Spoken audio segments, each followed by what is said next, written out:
On observe ici l'enchevêtrement de queues, un comportement de plusieurs espèces de singes, comme les titis boliviens ou pygmées, pour renforcer le lien social. C'est un peu comme si nous nous faisions un câlin, mais en plus, eux s'agrippent pour dormir afin de ne pas se blesser ou tomber dans le vide.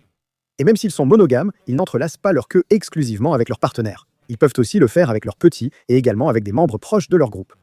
Identifie en commentaire la personne avec qui tu entrelacerais ta queue, et comme toujours, suivez-moi et aimez la nature. Merci. Non, ce n'est pas de l'intelligence artificielle. C'est la limace triangle rouge, une limace avec un triangle rouge. Au-delà de cette description, elle vit sur la côte est d'Australie, sur l'écorce des eucalyptus, se nourrissant de lichens et de champignons. Ce trou que l'on voit dans le triangle rouge, on l'appelle le néostome, qui est une ouverture reliée au poumon ou à la cavité palléale pour respirer et échanger des gaz. Lorsqu'elle se sent menacée, elle libère un mucus collant, orange ou rougeâtre, étudié pour un usage médical en milieu humide. Malgré leur couleur, elles sont inoffensives pour l'homme. Est-ce que cela veut dire que je peux la manger? Oui, tu peux la manger entière, mais pas la limace, car il y a un grand risque qu'elle contienne des parasites. Elle a un goût désagréable. Son régime à base de champignons peut contenir des toxines et métaux lourds, présentant un grand risque vital. Comme toujours, suivez-moi et aimez la nature. Merci. Nous voyons quelque chose avec qui tu n'auras peut-être jamais de relation stable. Celle-ci est interprétée par les cygnes, où les deux se synchronisent dans une danse formant des chœurs avec leur cou, et tout le reste nageant en cercle. Et oui, ils sont monogames. Si l'un meurt, l'autre met des années à retrouver un partenaire, ou n'en retrouve jamais. Les deux s'occupent de faire le nid, les deux s'occupent d'incuber les œufs, d'apprendre à protéger et bien sûr d'élever les oisillons. Que puis-je te dire? Sans aucun doute, ils méritent le prix des meilleurs parents de la nature. Les comportements de tristesse, de deuil, d'isolement et de refus de s'alimenter ont été observés lorsque le partenaire meurt. Ils symbolisent l'amour éternel. Il convient de préciser que toutes les espèces ne sont pas monogames. Et c'est tout. Comme je vous le dis toujours, n'oubliez pas de me suivre et d'aimer la nature. Merci. Certaines fourmis du genre Polyergus, appelées fourmis amazones, pratiquent l'esclavage. Les inutiles ne peuvent ni se nourrir, ni élever leurs petits, ni construire des nids, ayant perdu ces capacités avec l'évolution. Elles attaquent les colonies d'autres fourmis pour voler leurs larves ou nymphes. En file indienne, elles combattent avec leurs mandibules et volent les larves. Les pauvres larves, sans rien comprendre, naissent dans le nid des esclavagistes et elles n'ont pas d'autre choix que de nourrir la reine, s'occuper des larves, nettoyer et faire un peu de tout, en gros. Mais pourquoi se laissent-elles faire? Elles n'ont jamais vu le film Mille un pattes. En fait, les fourmis amazones libèrent des phéromones qui modifient le comportement des ouvrières asservies et en plus, celles-ci pensent que c'est leur maison. Mais ne t'inquiète pas, il y a des cas où si la colonie des oppresseurs s'affaiblit ou si la reine meurt, les fourmis asservies se révoltent et peuvent prendre le contrôle. Donc il existe des fins heureuses. Comme toujours, suivez-moi et aimez la nature. Merci. Première rencontre confirmée et documentée avec le calmar colossal dans son habitat naturel, celui qui mesure de 6 à 12 mètres. Trouvé il y a 100 ans à environ 600 mètres des îles Sandwich, oui, ces îles existent bien sous ce nom. Elles ont été décrites en 1925 lorsqu'on en a trouvé un dans l'estomac d'un cachalot, mais on n'en avait jamais documenté un vivant. La vidéo montre un juvénile de 30 cm proie des oiseaux et mammifères. À partir de 6 mètres seuls, les cachalots et requins dormeurs les chassent. Tu sais, ceux qui vivent à plus de 400 ans. Comme toujours, l'Institut Schmidt de l'océan est une merveille. Et ce sera tout.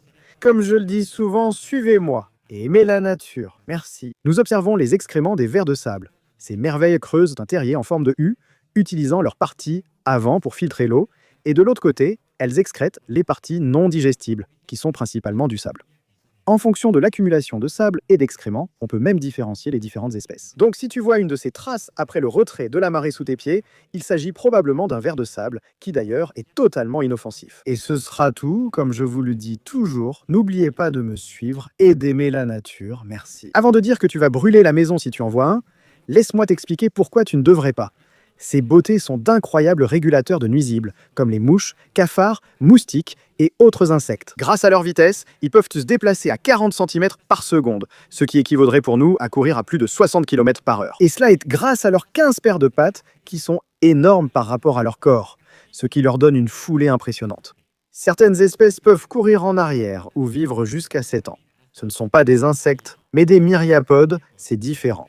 Leur morsure n'est généralement pas dangereuse pour l'homme, mais peut être douloureuse selon l'espèce. De toute façon, le venin sert généralement à capturer leur proie.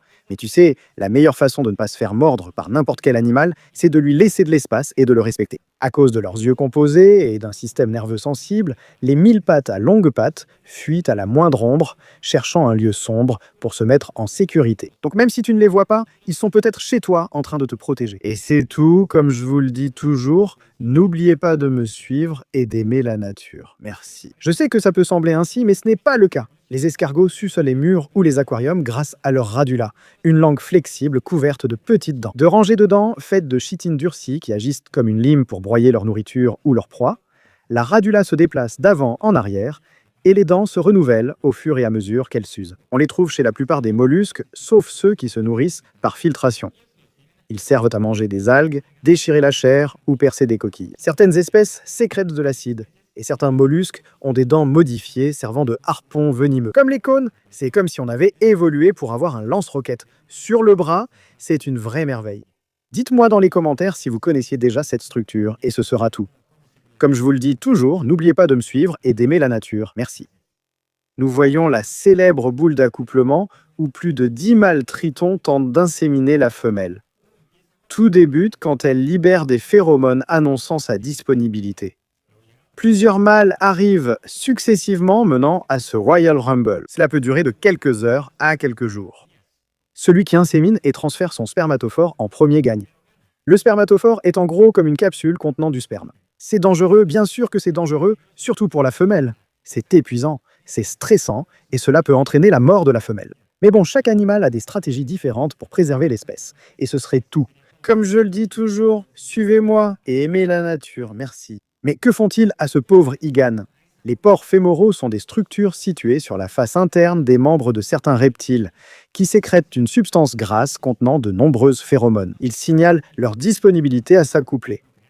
En captivité, ces substances peuvent s'accumuler et causer des obstructions, il faut donc les enlever. Pour beaucoup, c'est satisfaisant, pour d'autres, c'est dégoûtant. Comme toujours, consultez un spécialiste pour effectuer la procédure, car il peut y avoir des infections. Ce n'est pas un point noir, et ce serait tout. Comme je le dis souvent, suivez-moi et aimez la nature. Merci. Vous vous êtes sûrement déjà demandé pourquoi le requin-marteau a cette tête. Découvrons-le aujourd'hui.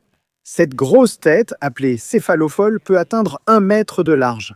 Il existe 10 espèces, et ce qui suit varie selon chacune. Mais pour commencer, cela améliore le champ de vision, donnant ainsi une vision panoramique allant jusqu'à 340 degrés chez les espèces ayant le plus grand céphalophole.